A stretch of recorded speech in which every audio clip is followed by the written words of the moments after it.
I'm going to give you just a quick overview of what it is, and then I created a new demo last night that I recorded in one take, but I just wanted to make sure it was all there, and I'm going to kind of talk you through that, and then we'll turn it over to a conversation. So NotebookLM, it fully kind of launched internationally in June. We think of it as a tool for understanding things.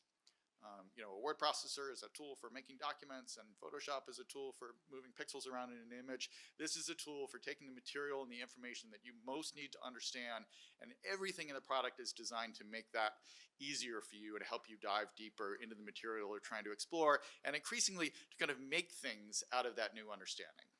That's the kind of workflow we're developing. It's in 180 different countries. It's multimodal, as you will see. I think it's fluent in about 100 languages now, which is extraordinary. So you can upload documents that are in Japanese and have a conversation about them in Spanish. It doesn't really think of languages as anything that kind of divides the information it works with. As Amanda mentioned earlier, it relies on Gemini Pro 1.5 with this very large context, which is really important to what we're able to do. So in a sense, the model's ability to focus on large amounts of information that you provide is dependent on this large context. It's a really important breakthrough in AI, probably not understood enough for its significance. Currently 18 plus. We would like to change that, but that's where we are in terms of the age restrictions right now. The core idea from the beginning with this project was that you were not just having an open-ended conversation with a model. Everything you were doing in the conversation was grounded in the sources and the information that you gave it. And that helps on a couple of different fronts. It lets you personalize the AI. The AI effectively becomes an expert in the information that you give it. It reduces hallucinations dramatically. Gemini is extremely good at being factual and grounded in the documents you give it. So you can trust, and you'll see there are mechanisms for kind of trusting but also verifying. And importantly, we do not train the model on the information you share. So it stays private. We are just putting that information into the model's context window. When you close your session, it goes away, so you can feel secure about the information you're sharing. So what I want to talk about today is, I think when we first started introducing this idea of source grounding, people saw it as almost a kind of like a factual mechanism. So you would upload documents and you could ask questions and you would get factual answers based on the questions you asked. And in fact, Notebook does that extremely well, and that is a wonderful way to use the product. But there are also a lot more kind of subtle ways that you can use sources. And what I want to do today is show you a variation of what we've seen a couple of times here, which is using Notebook, which we've been working on with MeshEd, as a tool for creating a complex lesson plan, drawing upon a number of different sources. So in this case, I want to just show you the kinds of sources you could use. So on the one hand, there's the content, right? What do you want the class to be about?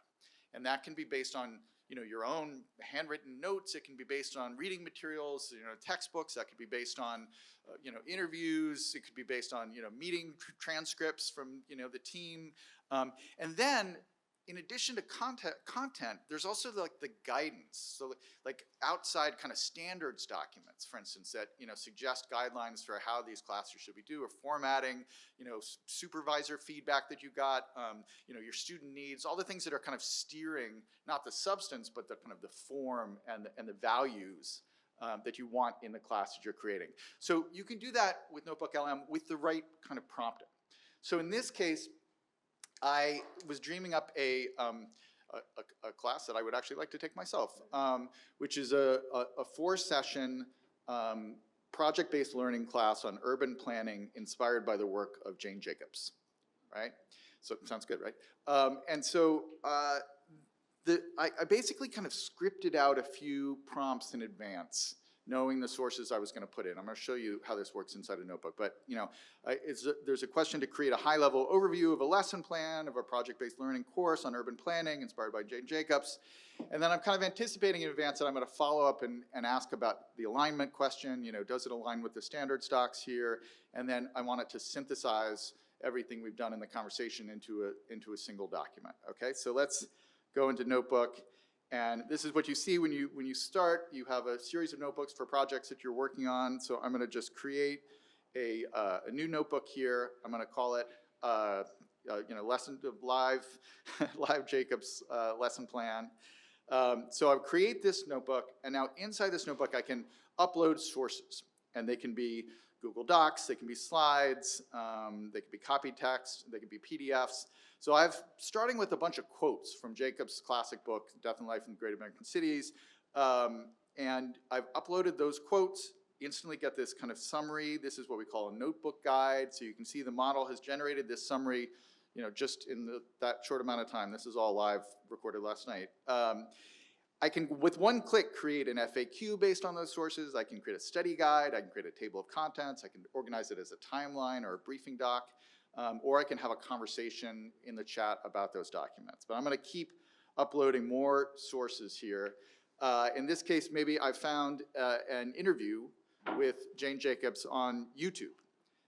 We now support YouTube URLs, and so here's Jane Jacobs near the end of her life, having an interview somewhere on Canadian TV, I think it was. And so I just grabbed the URL from that interview, and then I'm going to paste it back into NotebookLM. It's going to create a new source based on the YouTube text from the transcript from that interview. So I'm just going to paste it in here.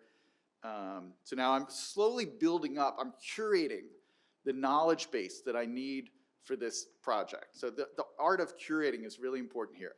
Now, let's say I've taken some notes in my really crummy handwriting, and I've basically outlined the structure of the class that I'm thinking about. So I've got just a PDF scan of my notes. You can see them right here. The underlying model reads handwriting perfectly. You can see it generated this summary just off of this little scan of my notes. It understands the handwriting. There's no kind of process other. I just stick it in there and it will figure it out what it means. So now I've assembled the content, right? And what I want to add is a standards document here. So I've got the HQ PBL, like high quality project-based learning standards that I got from Betsy. And so this is, now I've got the kind of the guidance and the content all lined up. I can go and read that document from inside of Notebook anytime I want. This is a really important part of the interface. You can always read the sources that you upload. And so now I'm going to start this process of creating the lesson plan. And basically I'm going to take that initial prompt that I showed you before on the screen. I'm going to say, create a new lesson plan, integrating all these different sources.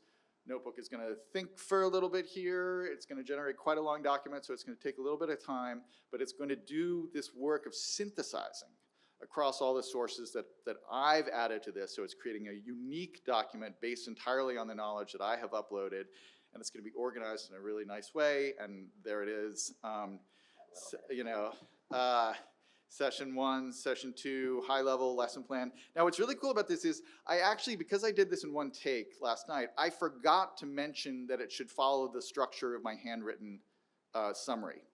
But you'll see it actually realized, because I had written structure for the class, it understood that those handwriting notes were the structure for the class. And so if you go back and look at my handwriting, you can see like it says Session 2, students choose a neighborhood to explore, and over here it's Session 2, neighborhood deep dive. Session 3, students propose interventions. Session 3, proposing interventions. So it just understood. I didn't even remember to add that instruction, but it understood that this was an outline.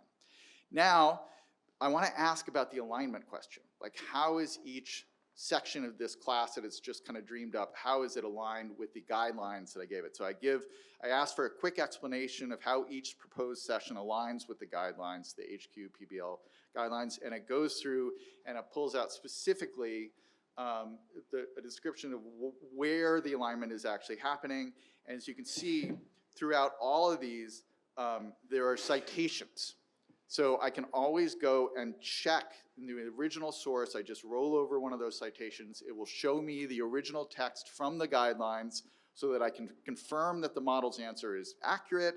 I can then click on those citations and I go directly to the place in the document so that I can read more. This whole flow, asking a question, getting a citation, clicking on the citation, going into the document to confirm it, that is something we've been doing and working on from the very beginning of this project. It's not enough to just get the answer from the model. You want to be able to verify it. You want to be able to explore through those citations and read on your own. Now, I think this all looks good, so I want NotebookLM to integrate it all into a single document, both the explanation of the alignment and the original lesson plan it created.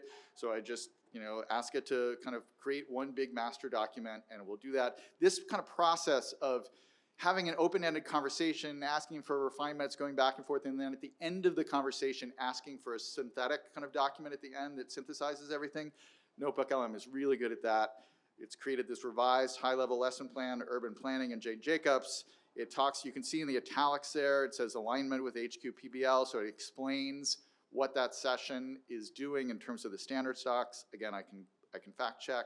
And at the end of it, if it's ready for me to start editing and refining, I can go down to the bottom of it, and there's a little copy button, and I can just copy the whole thing and just paste it into whatever, into Docs or whatever I want to do. So in this case, I'm going to copy it to the clipboard, go over to Docs, create a new doc, paste it in there, and then I'm off to the races with this lesson plan that I've created in concert, in partnership with NotebookLM. Now, audio overviews, last thing to show you. Let's say I then take this lesson plan and I create a new notebook, and I bring it in, let's bring it in here. Audio overviews take about 3 to 4 minutes to generate. I've pre-generated this one. This one actually is a little bit awkward in the beginning. I think it's not quite as good as it normally is, but you can hear it start to kick in. So I've given it the lesson plan. The instructions of the audio overview is to create an interesting conversation, drawing upon the most compelling, interesting ideas in whatever documents you give NotebookLM. And so this is what it sounds like. Hey there. Ready for another deep dive? Today we're tackling urban planning, but not just, zoning laws and traffic patterns. We're going deeper. It's about the DNA of cities, right? How they work, how their design impacts our lives every single day. Totally. And get this, our guide is this super cool high school course called Urban Planning, a project-based learning course inspired by Jane Jacobs. Catchy, right? Oh, I know, mouthful. But trust me, it's way more interesting than it sounds. So basically it takes the ideas of this, like legendary urbanist Jane Jacobs, and helps students actually apply them to their own communities. It's about empowering them, right? Right. To become those urban planners, activists, engaged citizens. That's exactly it, which is so cool. We actually have the lesson plan for this whole course. You're kidding, the whole 4 weeks. Yeah, a sneak peek into each session. Okay, so session 1 starts strong with this theme. The kind of problem a city is. And they go on for like 10 minutes having this deep dive into the lesson plan that we just generated. So that is, in a quick overview, just some of the things that we think are possible. Let me switch back. With NotebookLM, that is a very high-level form of knowledge work that is happening there. The ability to synthesize ideas across a number of documents, refine them, and then turn them into a high-level form, and then convey it in different forms of media. That's what we're so excited about with this product, and go check it out at notebooklmgoogle.com. Thank you very much.